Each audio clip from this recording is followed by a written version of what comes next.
শুভ সন্ধ্যা বন্ধুরা, আশা করি তোমরা সবাই ভালো আছো। আমিও ভালো আছি। তো কোনো কারণবশত আজকে আমার রেস্টুরেন্টটা বন্ধ রেখেছিলাম আমি।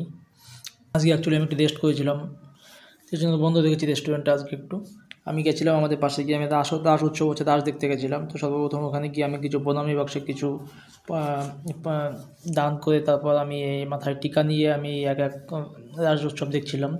এটা হচ্ছে আমাদের ইসকন থেকে কিছু নৃত্যশিল্পী এসেছিলো, ওরা নৃত্য পরিবেশন করছিলো, সেটা নাচটা দেখছিলাম আমি।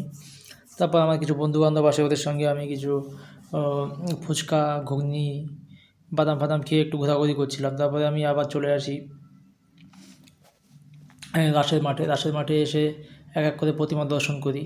দেখতেই পাচ্ছ, এটা দুর্গা ঠাকুর আছে, কার্তিক ঠাকুর আছে, তাছাড়া এছাড়াও অনেক অনেক ঠাকুর আছে। সে এক এক করে প্রতিমা দর্শন করি। তারপরে আমি রাসের যে গোল যে চাকাটা থাকে, চাকাটা একবার ঘুরিয়ে আমি এক এক করে প্রতিমা দেখি। তারপর অনেকটা সময় থাকার পরে আমি ভাবলাম কালকে সকালেও আবার আমার রেস্টুরেন্ট ওপেনিং করতে হবে। এই জন্য সকাল সকাল বাড়ি চলে আসি। ভাইয়ের জন্য কিছু নিমকি কিনে, বাদাম কিছু খাবার দাবার কিনে আমি বাড়ি চলে আসি।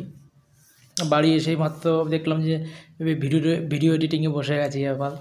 কারণ কি, আমাকে ভিডিও এখন আপলোড করতে হবে প্রত্যেক দিন, নাহলে চ্যানেলের ভিউজ কমে যাচ্ছে। তারপরে হয়তো ডিমনিটাইজেশন হয়ে যেতে পারে আমার চ্যানেলটা। এই কারণে এখন চেষ্টা করবো আমি প্রত্যেকদিন ভিডিও আপলোড করার।